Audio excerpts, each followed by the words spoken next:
क्या कर्ण का वध अधर्म था? दोस्तों मैं बात कर रही हूँ सूर्यपुत्र कर्ण की। क्या कर्ण की मृत्यु अधर्म थी? आइए इस सवाल का जवाब मिलकर जानते हैं इस वीडियो में।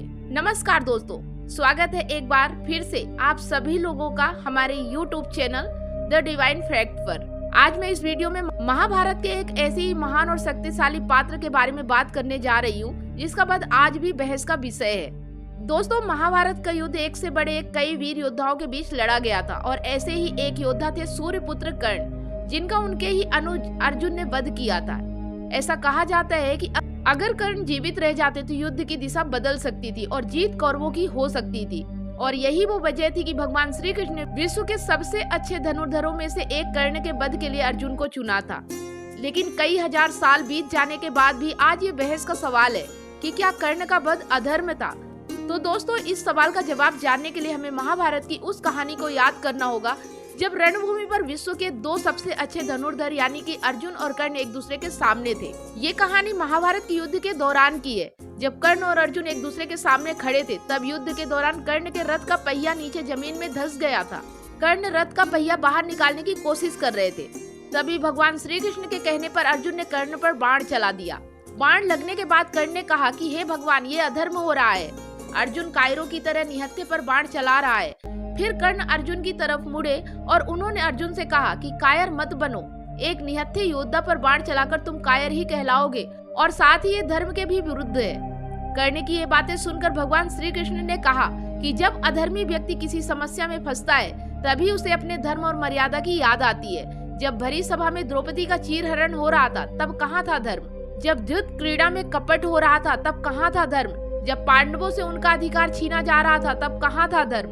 जब अकेले अभिमन्यु के चक्रव्यूह में हत्या की गई तब कहाँ था धर्म? ये सभी अधर्म की ही घटनाएं थी। कर्ण तब कहाँ था तुम्हारा धर्म?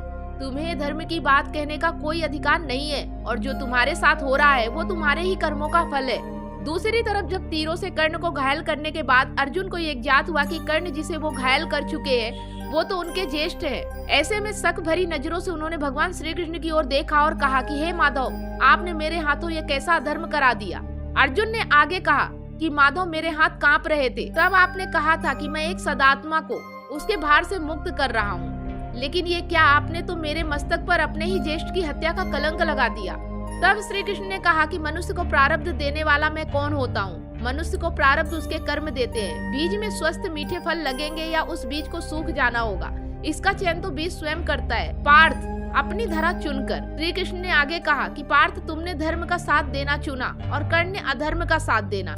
ऐसे में मैं क्या करता? तुमने अन्याय के विरोध स्वर उठाया और अंगराज सब जानते हुए भी मौन रहे। मैंने कई बार विकल्प चुनने के अवसर कर्ण को दिए, लेकिन उन्होंने हर बार दुर्योधन और उसकी मित्रता का चयन किया है। ऐसे में बताओ मैं क्या करता? इस महायुद्ध में कई आहुतियां डलनी थी। अधर्म के खिलाफ लड़े जा रहे इस युद्ध में एक आहुति अंगराज कर्ण की भी डालनी जरूरी थी। मैंने तो केवल तुम्हारे ज्येष्ठ को उनकी पीड़ा, उनके भार से मुक्त किया है। भगवान श्री कृष्ण की ये बात सुनकर कर्ण ने भी अर्जुन से कहा कि मैं पहले इस संसार से बहुत क्रोधित था, क्योंकि इस संसार ने हमेशा परिवर्तन की कामना करने वाले को गलत ही समझा है। लेकिन अब ऐसा नहीं है। आज मैं खुद को भार मुक्त महसूस कर रहा हूँ। मुझे इस बात का ज्ञात हो चुका है कि मेरी मौत से अधर्म का विनाश होगा और मेरे मरने के बाद भी इस संसार में परिवर्तन आएगा और यही तो मेरे जीवन का एकमात्र लक्ष्य था। इसलिए तुम पश्चाताप मत करो अर्जुन। यही नहीं, भगवत गीता में ये भी स्पष्ट रूप से भगवान कृष्ण ने कहा है कि लक्ष्य महत्वपूर्ण है, ना कि वहाँ पहुँचने का रास्ता। महाभारत में भगवान कृष्ण का पहला लक्ष्य धर्म की रक्षा करना और अधर्म का नाश करना था। धर्म की रक्षा के लिए कृष्ण नियमों को तोड़ने से भी पीछे नहीं हटे और कर्ण का वध इसका सबसे बड़ा उदाहरण है।